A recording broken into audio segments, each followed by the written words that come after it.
Ay, magandang umaga po at patuloy po tayong nandito sa ating online service at gayak po natin ang ating mga pamilya para po sa ating pagpupuri sa Panginoon.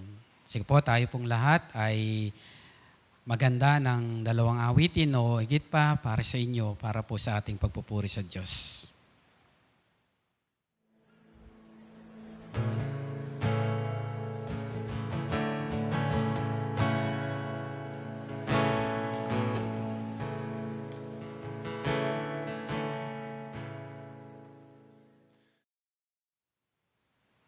Muli po, magandang umaga po sa oras na to. At bago po tayo makarinig ng salita ng Panginoon, tayo pong lahat ay manalangin sa Diyos. Sige po, tayo pong lahat ay manalangin. Sabayin niyo po ako sa ating panalangin. Ama naming banal na sa langit na makapangyarihan sa lahat, kami po'y nagpapasalamat sa iyo pong biyaya sa aming mga buhay, Panginoon. Salamat po sa nagdaang isang linggo na patuloy, Panginoon, na kinikilala po namin na Ikaw ay aming kasama, Panginoon. Sa kabila ng sitwasyon po namin ngayon, Lord, hindi ka po nagkukulang, hindi ka nagbabago sa iyo pong katapatan sa aming mga buhay. Kaya naman po, Panginoon, sa umagang ito, gusto po namin ibalik sa iyo, Lord, yung pong pasasalamat, kapurihan, sa iyo pong kabutihan sa amin, sa pamamagitan po ng aming pong pagsamba at pakikinig ng iyong salita. Bless mo po ang gawain ito at mapagpala po, Panginoon, ang lahat. Ito pong aming dalangin sa pangalan ni Jesus. Amen. So sa umaga pong ito ay ating pong pag-uusapan ng isa pong bagay na dapat po nating taglayin sa ating buhay bilang mga Kristiyano. Ito po yung tinatawag na the great attitude. So, sabi po dito sa aklat ng Gawa, chapter 13, verse 22, at nang siya'y alisin ng Diyos, si David naman ang pinili ng Diyos upang maghari sa kanila. Sinabi ng Diyos tungkol sa kanya, si David na anak ni Jesse ay isang lalaking mula sa aking puso. Siya'y handang sumunod sa lahat ng iniuutos ko. Sa wikang Banyaga po, sabi niya po, after removing Saul, he made David their king. He testified concerning him, have found David son of Jesse, a man after my own heart. He will do everything I want him to do. Sa sermon pong ito ni Apostol Pablo sa lugar ng Antioch, Pisidia, mabilis niyang inaalala ang kasaysayan ng bansang Israel na nakatuon sa buhay ni Haring David. Ang magandang karangalang ito na a man after my own heart ay binigay sa kanya ng Diyos at dapat taglayin din ng isang tagasunod ng Panginoong Yesus. Ito pong magandang karangalan ay binigay ng Panginoon kay Haring David. Si Haring David po ay hindi lamang kinikilalang ninuno ng ating Panginoong Yesus ayon sa laman, siya rin ay nagtataglay ng mga attitude ng Panginoong Yesus at dapat taglayin din ng mga Kristiyano. Kaya nga po, ang title ng ating pag-uusapan, The Great Attitude. So sa mensahe pong ito ay kailangan nating makita ang mga attitude o kaugaliang meron si Haring David at ating pong tingnan ang mga similarities niya sa Panginoong Yesus at upang tayo may kayat na abutin ang karangalan ng pangalan na bigay sa kanya ng Diyos na man after my own heart. So pag sinabi pong ganito, a man after my own heart, ay isa pong karangalan yan na nagbibigay sa Panginoon. Hindi lamang po kay David yan, kundi higit sa lahat, karangalan po yan ay binibigay sa ating Panginoon. So ano pong mga great attitude ni David? Kung bakit niya naparangalan ng Diyos at binigyan ng karangalan din ng Panginoon. Una po ang attitude na ginawa ni Haring David, David loved the Word of God. So isa po sa nagatid po kay Haring David upang maparangalan niya ang Panginoon at magkaroon din siya ng karangalan dahil si David po ay mahal niya ang salita ng Panginoon. Ayon po doon sa Awit, chapter 119, verse 97, o ang iyong mga utos ay tunay kong iniibig araw-araw, sa maghapon ay siya kong iniisip. Ganun po laki ang pagmamahal ni Haring David sa salita ng Panginoon. Kaya po ito pong naging attitude niyang ito ay isa pong malaking bagay para po parangalan niya ang Panginoon sa kanyang buhay. At siya rin po ay nagkaroon ng karangalan. Ayon din po sa Awit 119 verse 47 to 48, sabi niya, sa pagsunod sa utos mo, nalulugod akong labis. Di masukat ang galak ko pagkat aking iniibig. Mahal ko ang iyong utos, ito'y aking ginagalang. Sa aral mo at tuntunin, ako'y magbubulay-bulay. Ang pag-ibig niya sa salita ng Diyos ay nagbigay sa kanya ng mga sumusunod po. Nagkaroon po siya ng protection from sin. No? Bagamat si Haring David po ay nagkasala, pero nung time na nagkaroon na siya ng tunay na pagmamahal sa salita ng Diyos, ito po ang binunga sa kanya. Naprotektahan po siya sa paggawa ng kasalanan. Ganyan din po tayo mga kapatid. Ang ating pong labis na pagmamahal sa salita ng Diyos ay maghahatid po sa ating bilang proteksyon sa pagkakasala. Kaya sabi po ng Psalm 119 verse 11, ang banal mong kautusan sa puso ko iingatan upang hindi magkasala laban sa iyo kailanman. Alam ni Haring David na ang dahilan ng kanyang pagkakasala ay ang kawalan ng pagmamahal sa salita ng Diyos. At ito ang kanyang napatunayan. Kaya naisulat niya ang maraming awit. Pangalawa pong dahilan o nangyari sa pagmamahal ni Haring David sa salita ng Panginoon. It revives him in affliction. Sabi po ng awit 119 verse 50, sa gitna ng kahirapan, ang nadama ko ay aliw, pagkat buhay ang natamo sa pangako mo sa akin. Ang salita ng Diyos ang mabisang panlaban sa kalungkutan. Katulad ngayon, nararanasan natin ang matinding inip, matinding kalungkutan dahil sa palawig na ECQ.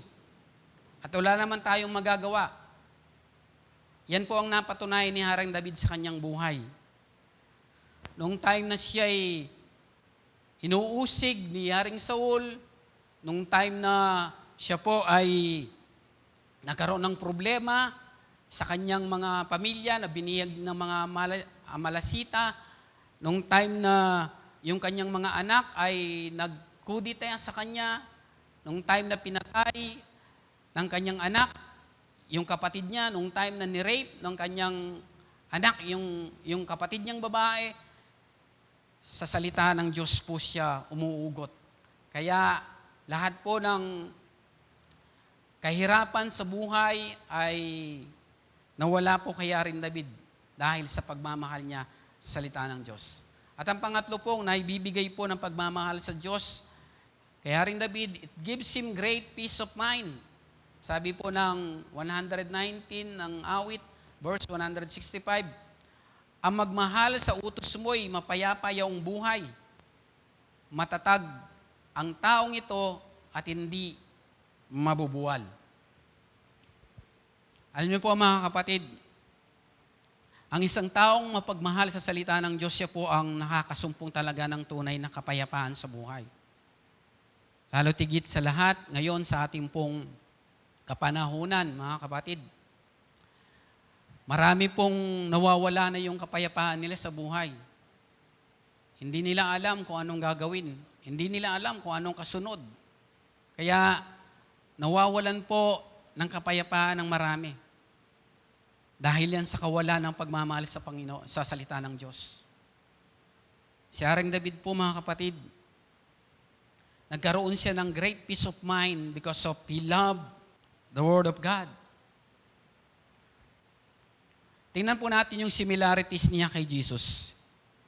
Tingnan niyo po, ang pagmamahal ng Panginoong Hesus sa salita ng Diyos. In times of temptation, sabi ng Matthew chapter 4, verse 4, ngunit sumagot si Jesus, nasusulat, ang tao hindi lamang sa tinapay na bubuhay, kundi sa bawat salitang namumula sa bibig ng Diyos. Ganyan po'y pinapakita ng Panginoong Yesus ang kanyang pagmamahal sa salita ng Diyos sa kabila ng tukso, pagsubok. Ito pa rin ang laman ng kanyang puso. Sa ganitong sitwasyon, mga kapatid, salita ng Diyos pa rin ba ang laman ng puso mo? No, gaya po ng ating Panginoon. Nung siya'y tinutukso, nung siya'y naharap sa matinding pagsubok, na ipapakita po niya kung gaano niya kamahal ang salita ng Diyos. Ang tanong po dito, sa sitwasyon po natin ngayon, paano po natin na ipapakita ang ating tunay na pagmamahal sa salita ng Diyos? Sa ating panahon ngayon, marami po, baka ang laman na ng puso ay hindi na ang salita ng Diyos, kundi yung sap o mga relief goods. Nakakalungkot man pong sabihin. Ngayon, marami po tayong oras. Pero nawawalan tayo ng oras para sa salita ng Diyos. Mga kapatid, how's your love for the Word of God today? Ang salita pa ba rin ng Diyos ang pinagmumulan ng iyong kaaliwan? Salita ba ng Diyos ang nagbibigay sa iyo ng kapayapaan? Kung hindi, ang salita ng Diyos ang nagiging kaaliwan mo o kapayapaan mo, ito po ang instruksyon ni Haring David sa iyo. In Psalm chapter 1, verse 1 to 3, sabi niya, mapalad ang taong hindi nakikinig sa payo ng masama at hindi sumusunod sa masama nilang halimbawa. Hindi siya nakikisama sa mga kumukutya at hindi nakikisangkot sa gawaing masama. Sa halip, kasiyahan niyang sumunod sa kautusan ni Yahweh. Binubulay-bulay niya ito sa araw at gabi. Katulad niya ay punong kahoy sa tabi ng isang batisan. Laging sariwa ang dahon at namumunga sa takdang panahon. Ano man ang kanyang gawin, siya ay nagtatagumpay. Ganyan po ang isang taong nagmamahal sa salita ng Diyos. Sabi po ni Haring David, ito po ilikang awit ni Haring David, na ang katulad daw ng isang taong nagmamahal sa salita ng Diyos ay parang punong kahoy na nandun nakatanim sa batisan na maraming tubig. Hindi maaaring malanta yung kanyang mga dahon. At ito'y namumunga sa anumang klaseng panahon. At sabi niya, anuman ang kanyang gawin, siya'y nagtatagumpay. Ganyan po kahalaga, kapatid, ang magmahal sa salita ng Diyos. That's why si Haring David, ganyan po niya minahalang salita ng Diyos. Yan po ang attitude na ipinagkaloob niya, na pinakita niya sa Panginoon. That's why siya po'y pinarangalan din ng Diyos bilang a man after my own heart. Mga kapatid, sana po lagi po tayong magalak sa salita ng Diyos, lalo na sa panahong ito. Sa panahong ito ng lockdown, lagi tayong magbulay sa salita ng Diyos. Napakarami nating oras, napakarami nating panahon. Minsan sa dami ng oras, sa dami ng panahong ito, doon tayo nawawalan. Kaya mga kapatid, gaya po ng karanasan ni Haring David, magkaroon po tayo attitude ng pagmamahal sa salita ng Diyos. Sa ating pagmamahal sa salita ng Diyos, tayo po ay makakasumpong ng tunay na kapagpapala at kapayapaan. Pangalawa pong great attitude na pinakita ni Haring David sa Panginoon kung kaya't naparangalan niya ang Diyos at gayon din siya ay nagkaroon ng karangalan. Yung attitude na David loved to pray. Isa po sa magandang attitude ni Haring David, hindi lamang po yung pagmamahal niya sa salita ng Diyos, ito pong attitude pong pagmamahal sa prayer o panalangin. Tingnan niyo po, ang Psalm chapter 116 verse 1 hanggang 2, sabi niya, mahal ko ang Panginoon pagkat ako'y dinidinig. Dinidinig niya ako sa dalangin ko at hibik. Ako'y kanyang dinirinig tuwing ako'y tumatawag. Kung ako ay tumatawag, sinasagot niya agad. Alam po natin kung ano ang halaga at magagawa ng panalangin sa ating kasalukuyang sitwasyon. Kaya, amungkahi po, mahalin at pahalagaan po natin ang panalangin. Gaya po ni Haring David. Ito po yung nagatid sa kanya para po doon sa karangalang ibinigay sa kaninang Diyos. A man after my own heart. Because David loved to pray. Kung sasariwan po natin yung aking pong isinyer sa inyo noong isang buwan, na kung anong nagagawa ng panalangin. So mahalaga po at may malaking magagawa po ang panalangin. Kaya po, maglaan po tayo ng pagmamahal at pagpapahalaga sa ating panalangin sa Panginoon. Tingnan po natin yung similarities ni Haring David kay Jesus. At si Jesus ay laging nagpupunta sa ilang na puok at nananalangin. How is your love for prayer? Do we pray without ceasing? Sabi po ng 1 Thessalonians 5:17, maging matyaga sa pananalangin. Kung di mo nabibigyan ng mataas na pansin ng pananalangin, pakinggan mong mabuti ang instruction ni Haring David. Sabi niya sa awit 32 verse 6, ang lahat ng tapat sa panahong gipit dapat manalangin. Upang bumugsuman ang malaking bahay, di sila abutin. Napakaganda pong instruction ni Haring David patungkol po sa panalangin. Sabi niya, ulitin ko po, ang lahat ng tapat sa panahong gipit dapat manalangin. Tingnan niyo po, ang kasalukuyang sitwasyon po natin, tinatawag po yung panahong gipit. At anong dapat nating itugon? Prayer. Sabi niya, upang bumugsuman ang malaking bahay, di sila abutin. Papalitan po natin ng konti. Sabi niya, kung bumugsuman ang COVID-19, hindi ka aabutin. Kasi nagpa-pray ka. Kasi mapanalanginin ka. May magagawa po ang panalangin. Yan po ang karanasan ni Haring David. Yan po ang isang attitude ni David na nagatid sa kanya sa napakagandang kalagayan o karangalan na binigay sa kanyang Diyos. At naparangalan niya ang Panginoon.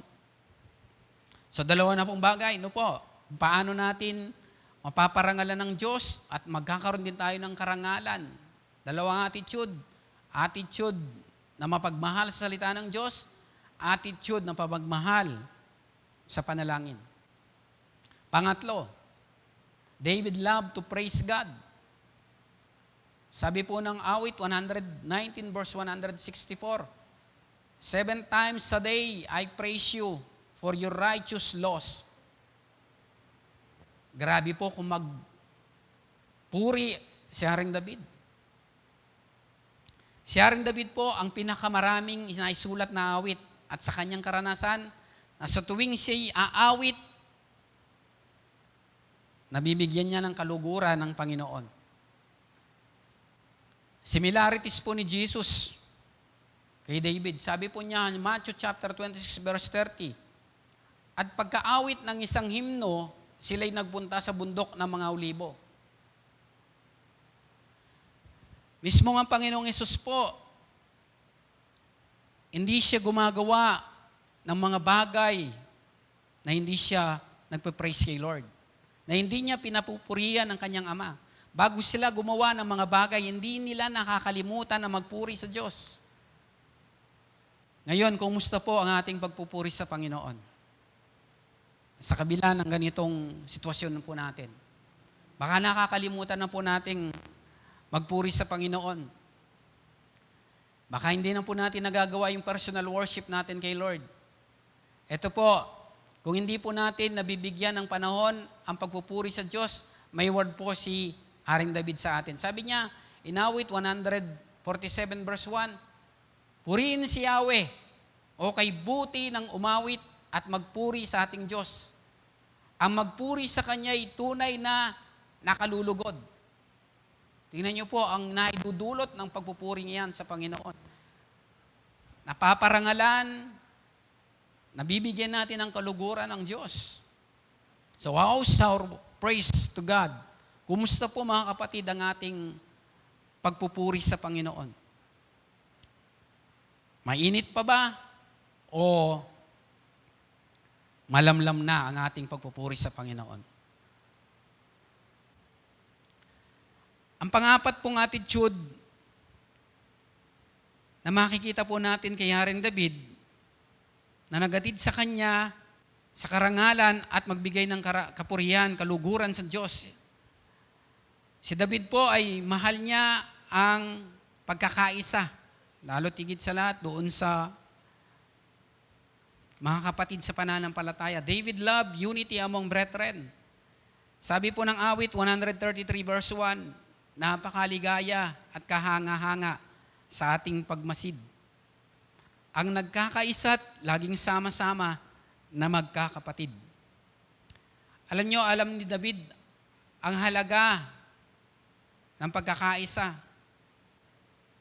Mismong karanasan po ni Haring David, yung pagkakaisang ito, pagmamahalan, noong pong siya po ay kasalukuyan pong tinutugis ni Haring Saul at nakita niya yung kahalagaan ng pagkakaisa o pagmamahalan kay Jonathan na kanyang kaibigan. Sabi po ng 1 Samuel chapter 18 verse 1, matapos mag-usap sina Saul at David, ang kalooban ni Jonathan na anak ni Saul ay napalapit kay David. Napamahal si David kay Jonathan tulad ng pagmamahal nito sa kanyang sarili. David also knew the terrible pain of division within a family. Kaya napakalaga po ng unity. Napakalaga po ng pagmamahal sa kapwa, lalo na po sa kapwa mananampalataya. No?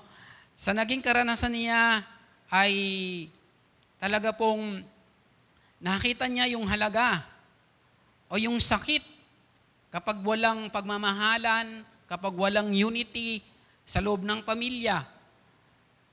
Naranasan niya ito mismong kay Amon at kay Absalom.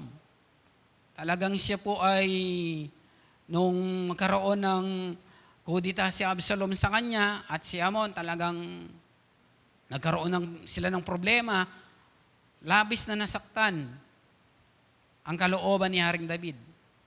That's why mahalaga po mga kapatid na maging attitude po natin yung maging mapagmahal sa kapwa, gaya ngayon sa ating panahon. Higit sa lahat po sa ating mga kapatid sa pananampalataya. Pakita po natin yung ating pag-ibig, yung ating pagmamalasakit, yung ating pakikiisa, no? Lalo sa panahon pong ito.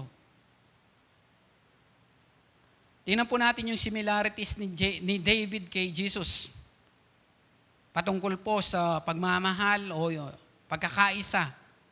Sabi po ng Ephesians chapter 2 verse 16, sa pamamagitan ng kanyang kamatayan sa krus, winakasan niya ang kanilang alitan. Pinagkasundo sila ng Diyos at pinagbuklod sa iisang katawan. Mismong ang Panginoong Hesus po ay author po siya ng unity. Kung tayo po ay tunay na taga-sunod ng ating Panginoong Jesucristo, kailangan po nating maging attitude ito.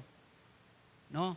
Kailangan po nating maging saloobin sa ating puso itong maging mapagmahal sa ating kapatid, sa ating kapwa. Sabi po dito, ito po yung caution. In Romans 16:17, mga kapatid, nakikiusap ako sa inyo, mag-ingat kayo sa mga pasimuno ng mga pagkakampi-kampi at sanhi ng pagtalikod dahil sa pagsalungat nila sa mga aral na tinanggap ninyo. Iwasan ninyo sila. Ito po yung caution po natin. Kaya, huwag po tayong magkaroon ng pagsasalungatan, pag-iingitan, kundi pagkakampi-kampi, kundi ipadama po natin ang ating tunay na pagmamahal sa ating mga kapatid. Magkaroon po tayo ng pagkakaisa. Yun po ang magandang attitude sa loobin ng isang Kristiyano. Mga kapatid, sa oras pong ito, apat na attitude ni Haring David na nagbigay ng kaluguran sa Diyos at nagbigay sa kanya ng karangalan.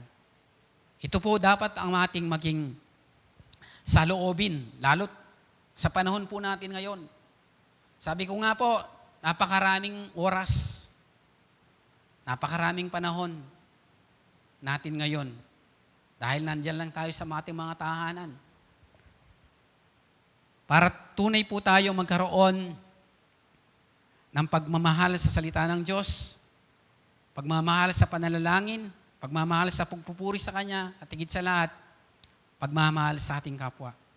Ito po yung maging attitude po natin, mga kapatid. So ito pong apat na attitude na to ni David ay siya pong nagatid sa kanya para po lubos niyang maparangalan ng Diyos. At nung naparangalan po ni Haring David ang Panginoon sa mga attitude na to, alam niyo po, dito po tinawag si David na a man after my own heart. Ikaw, kapatid,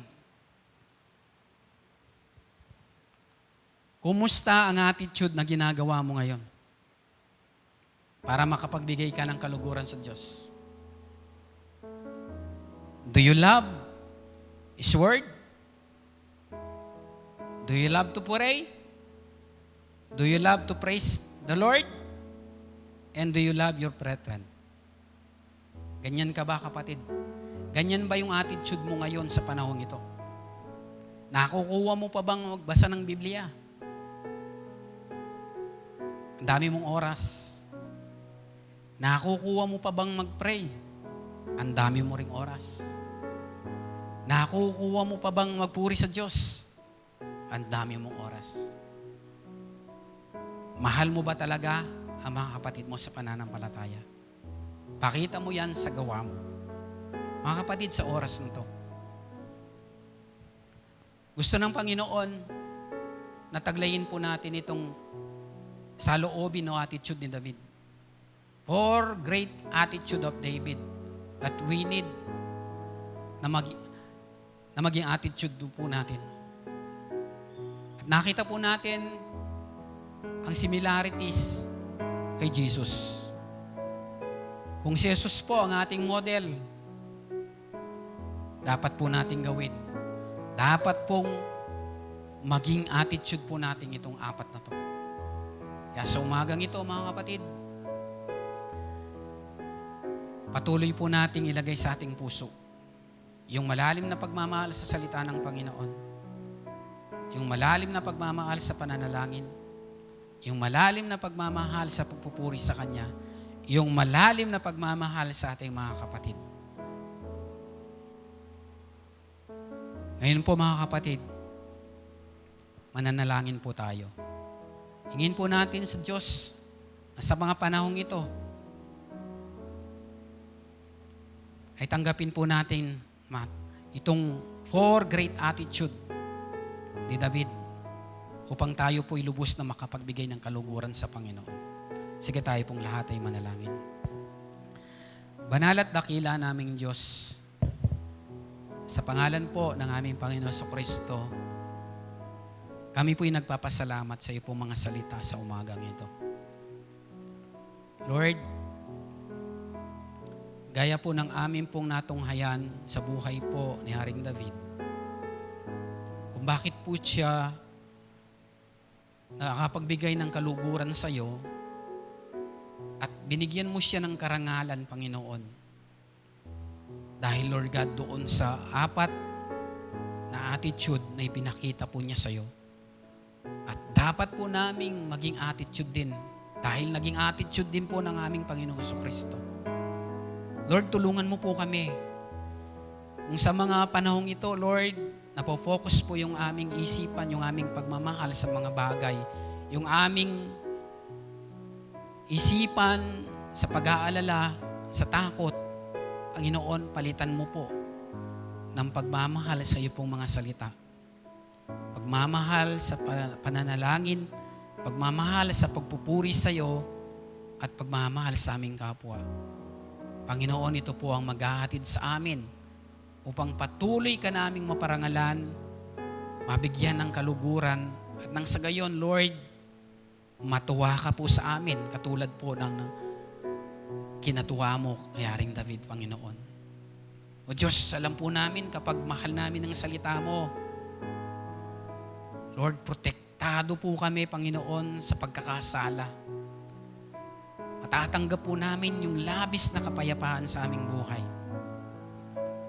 Mararanasan po namin, Panginoon, yung tiyak na kaaliwan, Panginoon. Kung ang salita mo ang aming magiging sandigan sa aming buhay, mga buhay, Panginoon. Lord, maging ang prayer, Lord, alam po namin na napakalaki ng nagagawa nito, Panginoon. Lord, maging ang aming pagpupuri sa iyo. Panginoon, kung kaya't si Haring David, Lord, siya po ang kinilalang pinakamaraming nalikang awitin dahil alam niya ang importansya at kapangyarihan ng pagpupuri sa Diyos. Lord, maging pong yung amin pong pagmamahalan sa isa't isa. Lord, patuloy mo pong papag-alabin, Panginoon, sa aming puso. Yung magkaisa po kami, Panginoon, mahalan po kami ng tunay. Natanda, Panginoon, na kami nasa iyo. Natanda, Panginoon, na kami po'y tunay na tagasunod mo kung kami po'y nagmamalasakitan, nagkakaisa at nagmamahalan, Panginoon. Maraming salamat po, Panginoon. Pinupuri ka namin at dinadakila. Ito pong aming panalangin sa ngalan po ng aming Panginoon Jesus. Amen. Amen.